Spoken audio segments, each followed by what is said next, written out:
Even when I write prose, I read aloud the prose, and for me, I know if the sentence is working, if it has a sort of natural rhythm. If it doesn't, I change the line. So, you know, it's the sound of words. We did a lot of elocution in our school.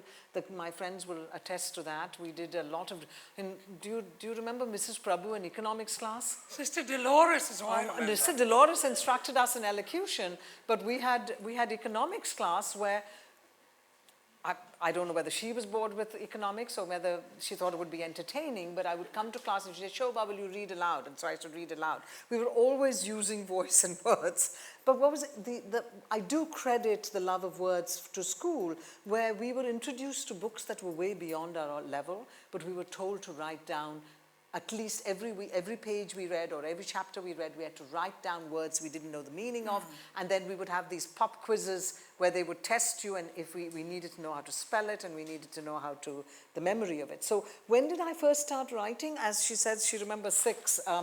You know, our brother went off to college at a very, very young age, but while he was home with us, he always, you know, did word games with us as well. But Smitha and I played more together. Do you remember we did the one word make little words? And I still remember the word we used. We wrote Constantinople at the beginning on a piece of paper, and then we'd set the timer. Exactly, yeah. And we would say, how many words can you make out of Constantinople?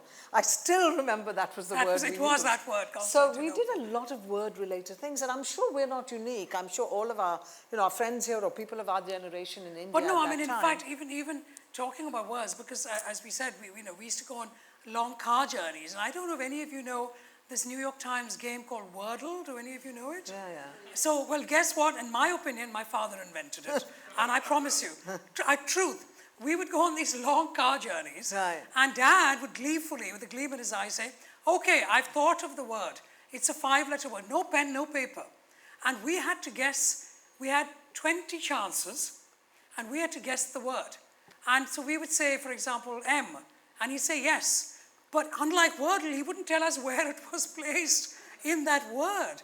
And I, you know, like you remembered Constantinople, I remember one word where he was very thrilled with the choice of word. It was onion.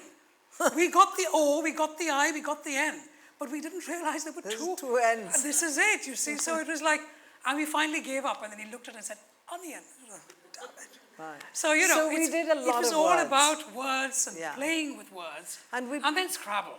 Scrabble, yes. Our family was very much into Scrabble. We also did the storytelling. So again, when did you write your first story?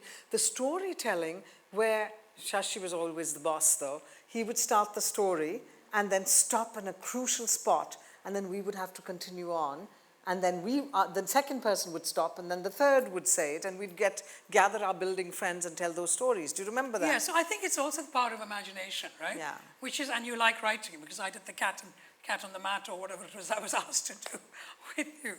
But yeah, any more questions? Yeah, there's a question back there. I don't have a question, just a suggestion. Make it into a film. Sorry, what was that? Make it into a film. Make the book into a film? Yeah. Well, somebody's got to offer that idea. That would be great. To us. Any filmmaker out here, any producer? My sister is around this evening. Right. Yeah. So, you know, a couple of questions I want to ask if there aren't any more from the audience.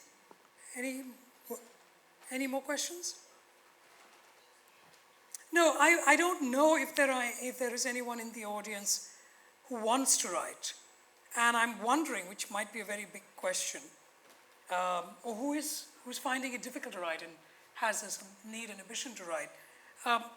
Any suggestions for these people, young people who might be wanting to write? Do they switch off social media? How do they handle it?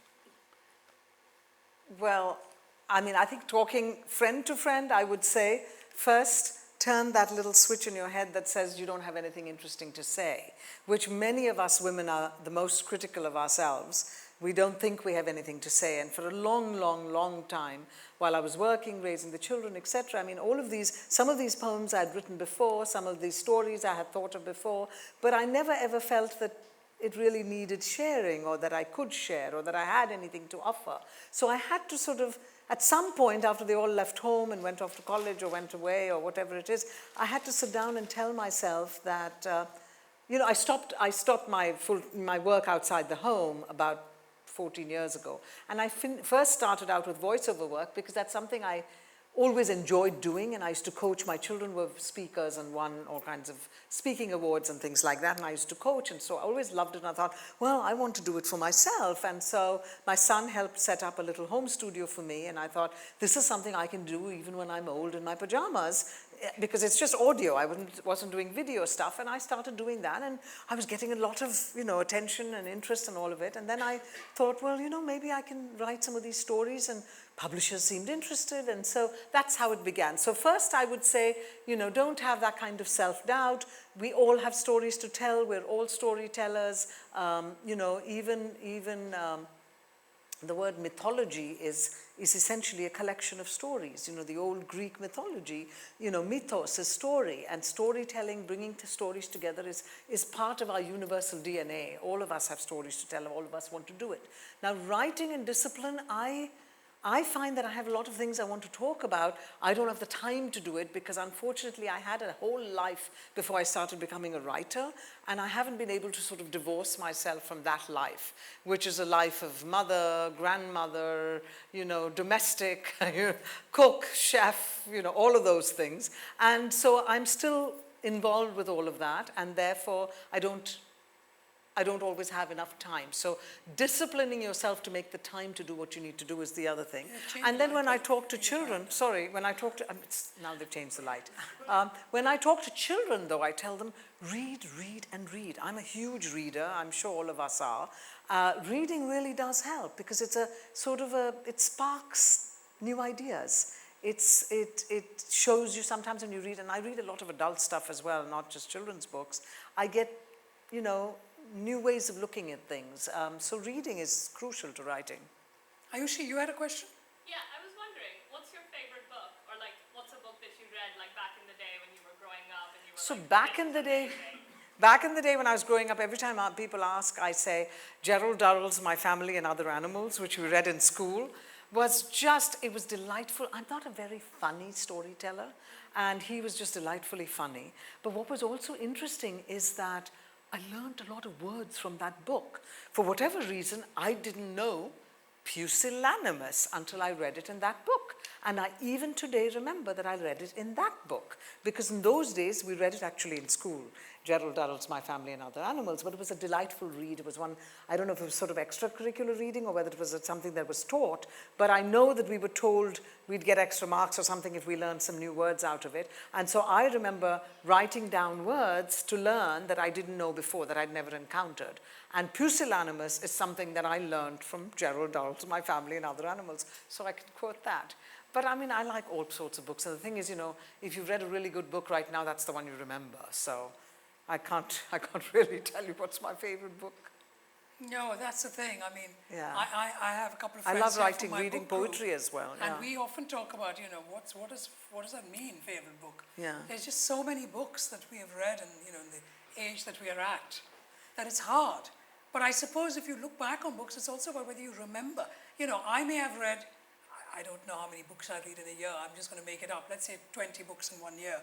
And then you ask me 3 years later, I may only remember one of them. Why is that? Because that had an impact on me. And so therefore you can look back like that possibly and start thinking about how books leave an impact on you, or you learn one word from it, even when you're 12 years old or whatever age you were when you read Family Well, and I Other Animals. remember that I came to your book club in London. Two of my friends are here in the audience, yeah. And I was introduced to that, and I've forgotten the name of the book, but I still remember the story. And it was recently made into a film with James Broadbent in it. Oh yeah. Do you remember the name of the book? Oh gosh, we're so bad. Yes, Harold Fry.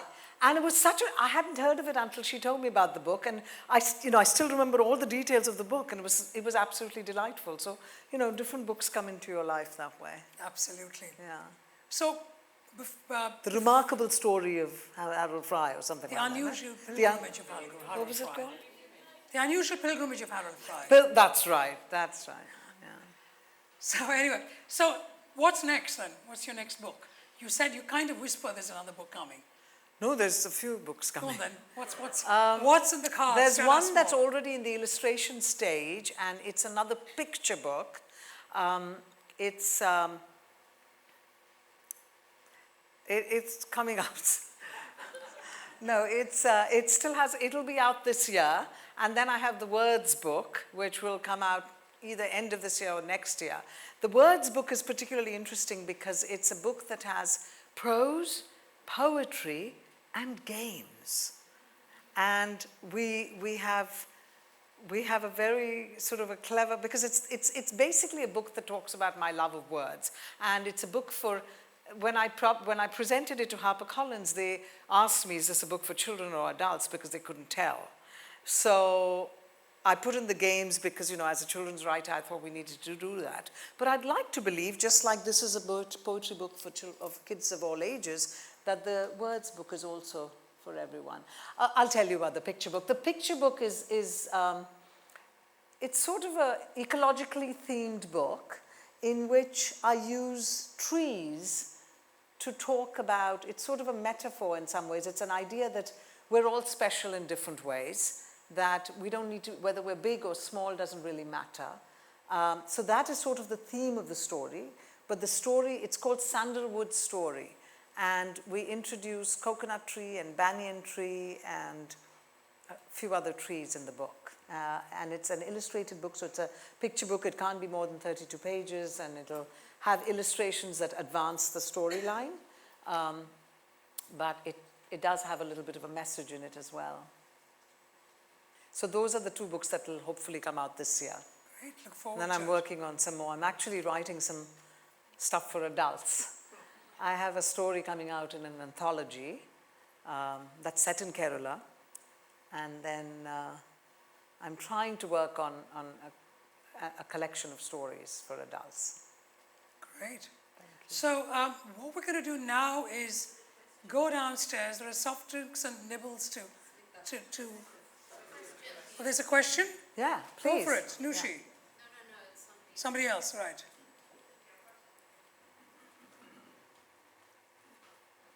So I just couldn't resist it. Since you mentioned words and that rather long word I can't remember, which is Pusillanimous? Yes, which is Pusillanimous means cowardly. yeah, okay. No, so what the question that comes is Oh, that sorry. incidentally it's also my favorite book, which I, as growing up, but like we all know Shashi Tharoor's love for difficult long words, and that makes me wonder that it's, you know, it's in the family as well, because that's what it seems like, you know. I just want to know about that. We didn't even have a choice not to be. I remember when I was about 10 years old, I was describing something and said, oh, that was so nice. And I remember Shashi telling me, I swear I remember, this is not a made-up story. And he said, can't you think of a better adjective or adverb to describe that situation or that person than nice? So then, of course, you know, I always try to remember that. And so I'm, you know, just like I read aloud my prose to see if it's poetic enough, I try to remember words. I mean, when you're writing for children, of course, you don't want to really confuse them. But I do believe that children, they love to look things up. If they don't know a word, they'll ask an adult. I don't like to do baby talking in any of my books. They're all something that children can take something away from, that they can learn from. So, Parvati the elephant has lots of big words, in my opinion. yeah, it does. I mean, it's, you know, from a really standard, in the American book publishing is sometimes quite rigid, and I mean, I was thinking Parvati the elephant's very important day would probably, even if it wasn't about a temple elephant, I don't know if it would have easily had buyers in America, because it does introduce rather sophisticated vocabulary. But I've had so much feedback, and I'm even already getting royalties from that book in addition to an advance, which means that enough copies have sold.